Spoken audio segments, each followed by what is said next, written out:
Hello, I'm Jema from This Holy Hearth. I'm a mum of 4 boys and an astrologer, and today I want to talk to you about understanding your child's moon sign. I think a lot of the time we know our children's sun sign. It's the place that we start when we think about their personality astrologically.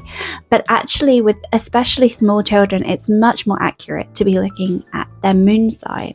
Our moon represents our emotional body, the way that we react to things, and how we feel vulnerable and how we behave when we're feeling vulnerable. And that is so much how children come into the earth, into this world, with their moon on the outside, and their sun is the part of themselves that they are growing into as they get older. And so, particularly below the age of 12, it's often more accurate to be looking at the moon sign of your child rather than their sun sign. And the moon sign can be harder to figure out because where the sun sign stays, it stays in each sign for a month. The moon is changing sign every 2 to 3 days. And so you're going to have to use a calculator to find out where your child's moon sign is, and there's a calculator on lunarium.com. I will link that in the description if you're not sure what your child's moon sign is, so that you can know what that is. You will need to know the date and time and place of birth for your child to be able to look that up.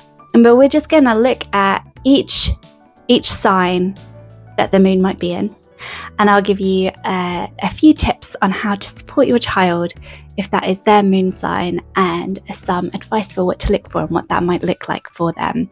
And obviously, our astrological chart has a lot more information in it.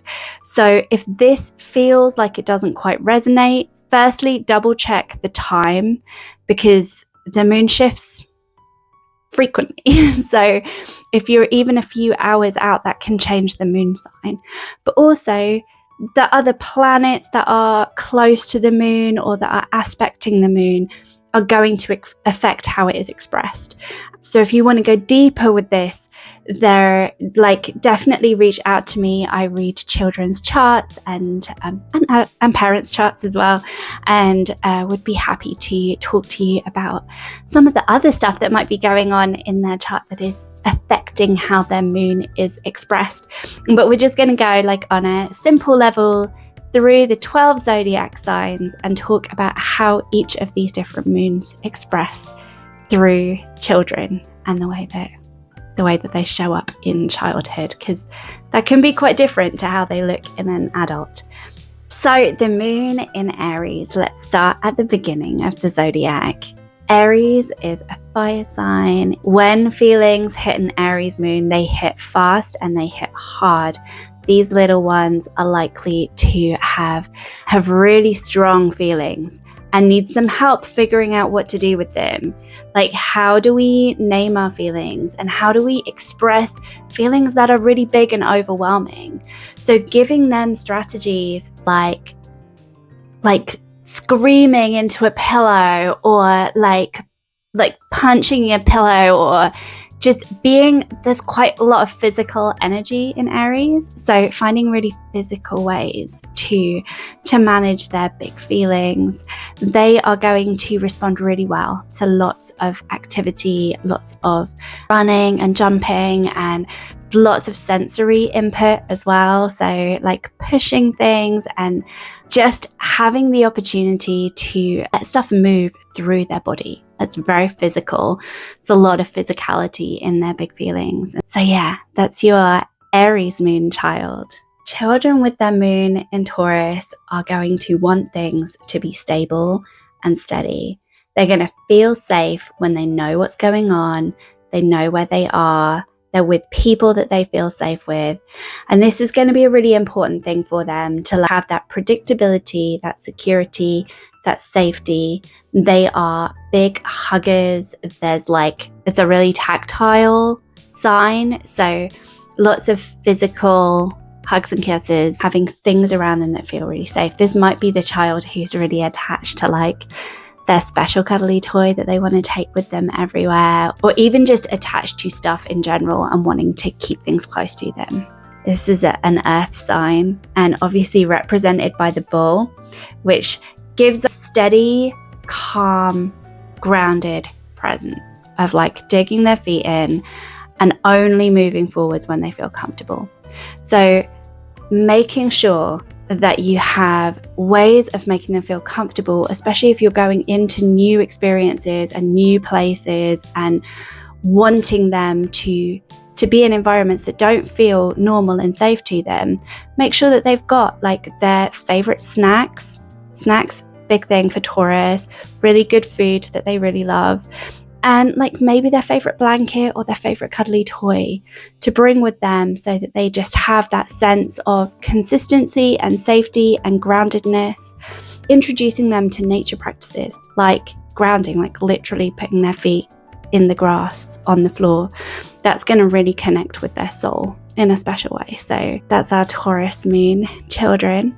So the moon in Gemini, these children are very mercurial. They are going to want to think through their feelings and understand them and talk about them.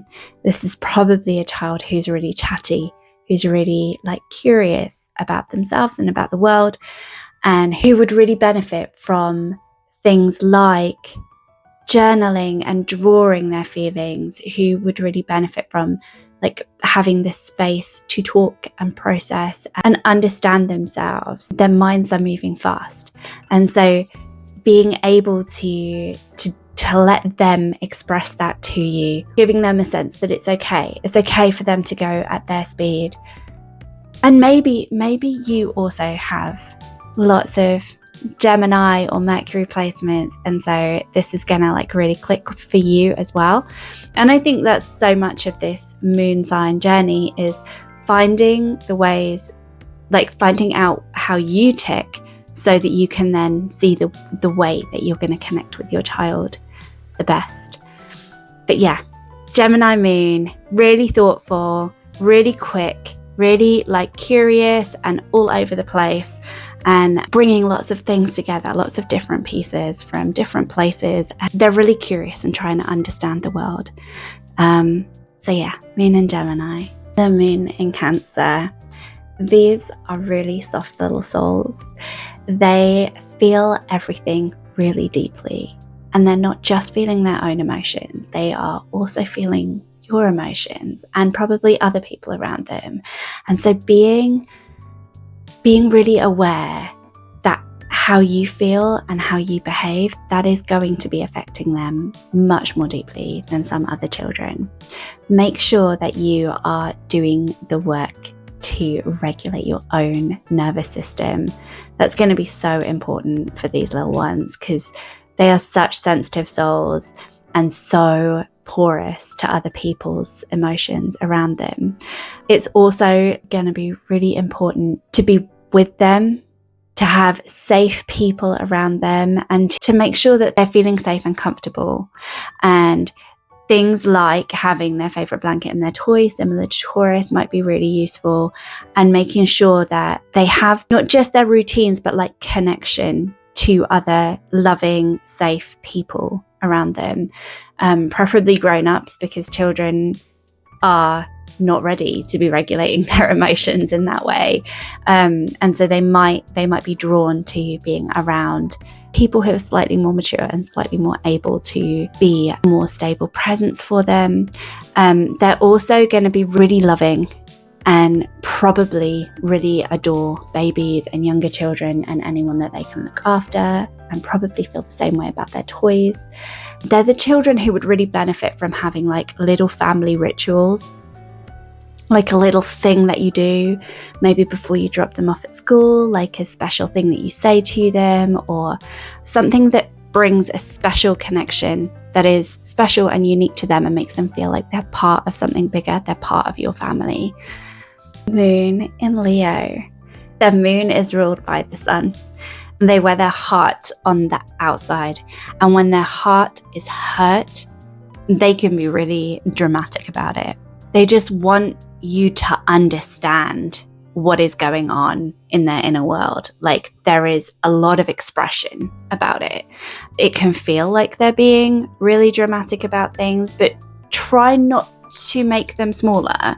I think that is, especially with fire signs, part of our job as parents is to not squash the fire in our children. Even though it might make our lives easier in the short term, that's so much a part of our children's purpose in this lifetime. It's something that we want to nurture and we want to protect, and we want to give them the skills that they need to express it with all of the fullness that is within them, and to create safe spaces for that. So this Leo child, or Leo Moon child, I should say, they are going to feel things in a big way and want everyone to know about it, to understand. Authenticity is a big piece of the Leo picture. And so having people understand who they are and how they feel is really, really important. It is also important that you notice them, just generally. Just make sure that you are paying attention and particularly noticing the effort that they put into things, and not just the times that they win.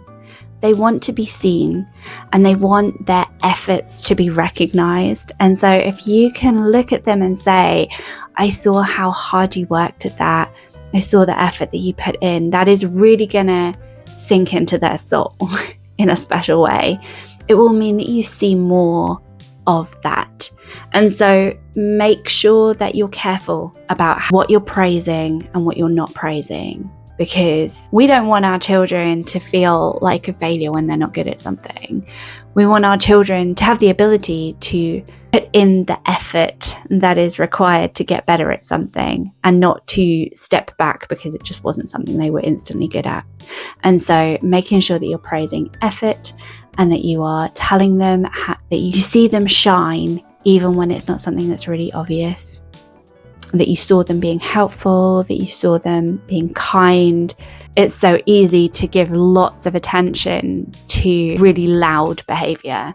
And so noticing the subtle moments with a Leo moon is going to be really powerful to help nurture those skills and those abilities within them, and not have them seeking the spotlight in ways that are less healthy. We don't want our kids to feel like they need to be louder and need to be bigger and need to be more and more and more. That is going to cause us problems down the line. It's going to cause our kids problems down the line. We want them to know that they are seen and valued and worthy just as they are when they're doing all of their normal stuff. We see them, we love them, we value their contributions to our family and to the world. The Virgo Moon. Oh, the Virgo Moon. These are such thoughtful little ones. They are trying to understand how things work. It's ruled by Mercury, similar to Gemini, and so they're like trying to understand things. It's more the listening side of, they're taking a lot in, they're processing a lot of information, and they're trying to figure out where they fit into it. So giving them spaces that they can help, that they can feel a part of things, giving them ways that they can feel like they fit here, like they belong here, will be really useful for these ones. And making sure that they understand that they are valuable, even if they are not doing or being or fully understanding everything. Virgo can bring so much anxiety and perfectionism, and the little voice in their head doesn't stop. And so helping them to know that they are worthy, they are loved, that they don't need to do or be anything, and that really all of the doing and being that they do is not making you love them more. That is just a part of the journey and one of the many things that you really love about them. Give them lots of reassurance, give them some grounding tools. Again, earth sign, help them get their feet on the floor, help them spend time in nature, help them recognize things about the natural world, help them recognize cycles, and help them recognize the ways in which the trees are providing such a beautiful service just by standing, and and allowing them the space to spend time being, and knowing that that is just as valuable as doing. The moon in Libra, they have this deep longing for connection, friendship, and relationship with the people around them. They want to create harmony, peace. They don't want there to be any conflict, and they're going to feel really destabilized around conflict. That is going to make them, there's this sense that they need to make everything peaceful again. And so they're going to be taking responsibility for the emotions of people around them and trying, like, feeling like they need to be the peacemaker. So if you do have conflict in your life or going on around your little Libra soul, make sure that they know that it is not their fault or their responsibility to fix it, and let them know that it's okay, that everyone is okay, that some people are going to express their big feelings in big ways, and that they will be okay, that those feelings will pass, and that life will move on, and help them not to really be overburdened by that. Make sure that you surround them with beautiful things. Libra is ruled by Venus, and so the goddess of beauty and love, and they are going to want to create things that are aesthetically pleasing. They might be little artists, they might be little poets, but they want to create beauty. They want to be around beauty. And so I'm so sorry, my microphone died, so I have like half a video where I was talking and you couldn't hear any of it. So let's get back to it. If your child has a Libra moon, I think I spoke about most of the stuff, and I was just talking about how their souls are so sensitive to beauty, and that surrounding them with beautiful things is going to be something that really connects with their soul. Let's carry on and redo this whole other half of the video. Moon in Scorpio. These are such deeply feeling souls, and being really aware of the depth of their feelings is gonna be really important. You want them to know that you are a safe person to talk to about what they're feeling, because there is a sense that they're going to feel like they need to hide things, like they need to bury their feelings, like they can't show you how they feel.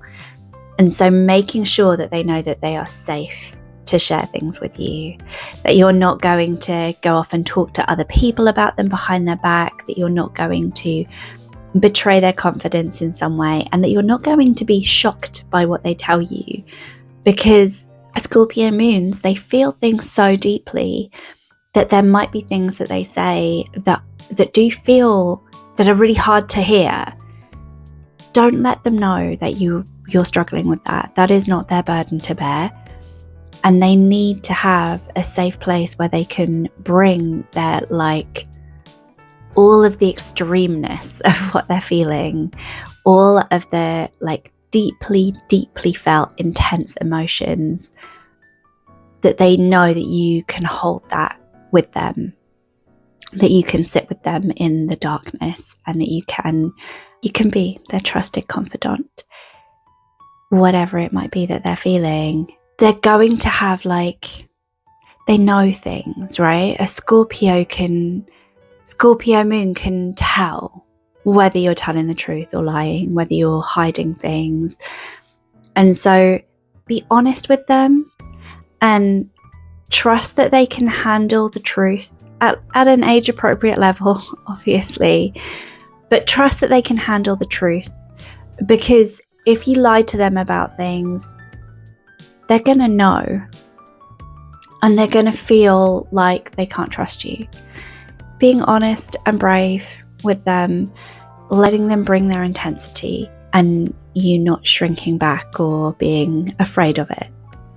But also know that they are going to feel things really deeply, and that you might not be aware of what they're feeling if they don't choose to tell you.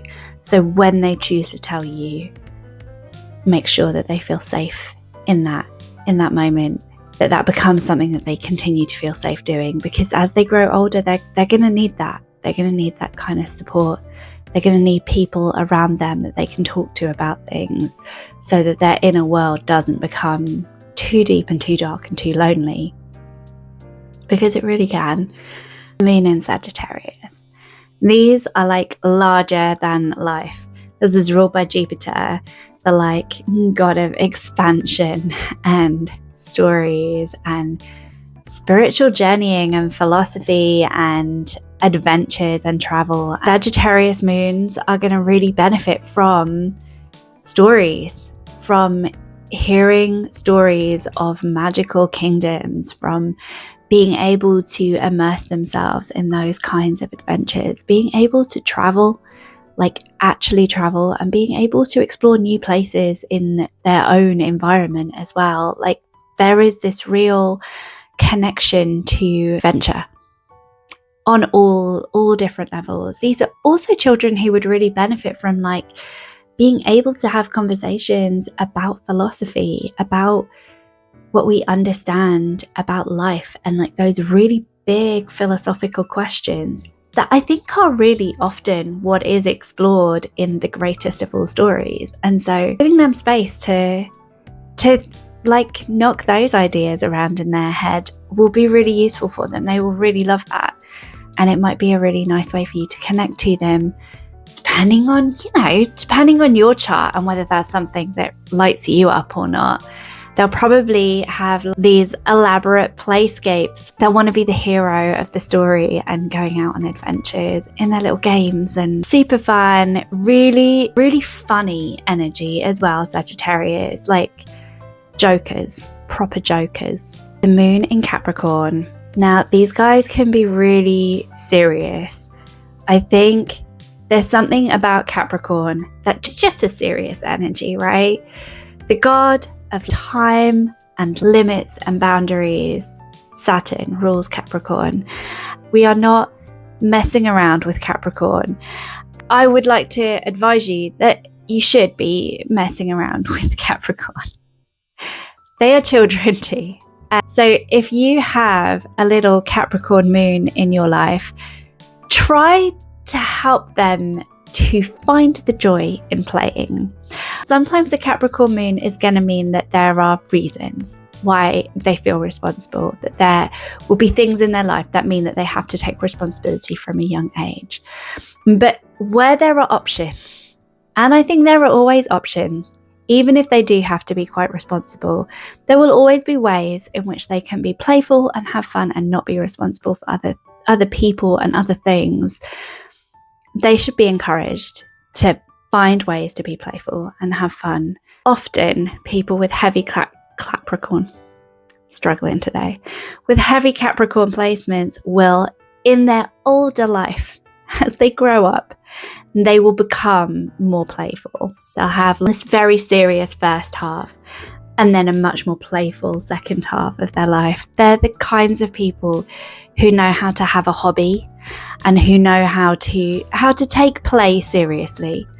And so as they grow up, there will be ways in which they parent themselves. They find that playful energy and they find ways to express it. But where you are nurturing a little Capricorn moon, give them spaces to express their playfulness in their childhood as well.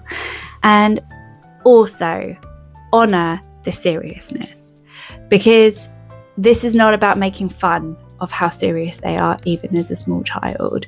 We want to give them the responsibilities that they want, the responsibilities that are age appropriate and that they're ready for, and give them the structure and routine that makes them feel safe and in control. But also let them know that they do not need to be responsible for everything and for everyone, and that it is okay to have fun and to play, and that isn't a failure to be having fun and playing. So, Moon in Aquarius. These guys are quirky little ones. They are going to see the world differently. They're not going to see eye to eye with everyone. Very few people are going to see eye to eye with them. They are going to have their own story about the way that the world is and the way that the world should be. And that's okay. That it's okay for them to be a little bit quirky, a little bit offbeat, a little bit in their own different world. You should value the quirkiness. I think it is rare, maybe not for little children, but as they get older, for them to hold on to that unique spark and not be dragged into conformity is really special. We need these Aquarian souls to show us how to be ourselves, how to lean into that uniqueness and not feel like we have to tone ourselves down. Try to nurture those little sparks in them. Also, if they're like having big feelings, they're probably not going to want to talk them through. They're just going to want some space and some time to themselves. If you are able to let them go and let them have some space, you're going to save yourself a bunch of drama and probably help them to find ways to regulate themselves. They're going to come across as a bit detached, but that's just their way of being. That's their way of existing in the world. And depending on what your moon sign is, what your chart looks like, you may find that really difficult. But just allowing them to have a little bit of space to process whatever's going on with them is going to allow them to come back in their own time. They will find their own way back to you, and then you'll be able to talk to them about whatever it is that's happened. So the Pisces Moon, these guys are really dreamy. They probably need a fair bit of sleep. They are in their own little magical world a lot of the time. These guys are also going to really benefit from being exposed to stories, fairy stories and adventures, and similar to Sagittarius because they're also ruled by Jupiter and Neptune as the modern ruler. But yeah, Jupiter is the traditional ruler of Pisces, and there is this expansive otherworldly energy about Pisces. It's quite spiritual. They may be imagining other worlds. They might experience the world in a spiritual way. Like, things are people and they have a connection to the people, things that are around them as they move through the world. There is a sense that having a bigger worldview than like the physical and what we can actually see really resonates with the soul of Pisces. There's a sense that sometimes they're like not quite all there. I think I said that wrong. But like, you know, when you're talking to someone and they're in the room, but it feels like they're not really in the room. That is a Pisces thing for sure. Allowing them space to come back to themselves, or like just gently reminding them that you need them to be in the room and listening to you in this moment might be really helpful. Just check in there sometimes. You know, if you're talking to someone who's not quite there, just give them the space to come back to themselves and remind them that there are times where they do need to be present and listening and understanding what you're saying. And really creative children, like probably quite artsy, and even if they aren't, they'll probably benefit from art as a tool for processing their inner world. And they're also, like all water signs, quite porous, and so what you're feeling is going to affect how they're feeling.